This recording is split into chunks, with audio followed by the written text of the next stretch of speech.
body weight to be on one leg.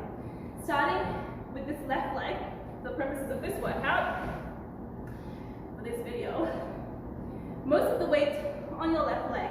So that right leg, I want you to bring out in front and put it on your heel. Keep that knee soft. Press into the your mid foot to heel, your left leg is going to come down to seated. So hips back, this is a squat, hips back, come to seating on that bench. Push into the leg that's flat on the ground. Push into your mid foot to heel. Stand. Down. Stand. I also think about my toes with that foot that you're pressing into. Think about your toes as fingers and grip that floor with your toes.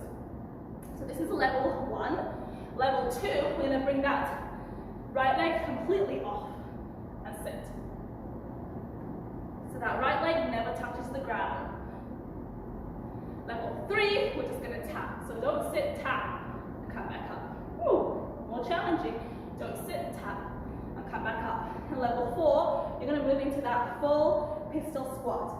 So all the way down, and come back up. All the way down. My leg's tired, let me switch sides.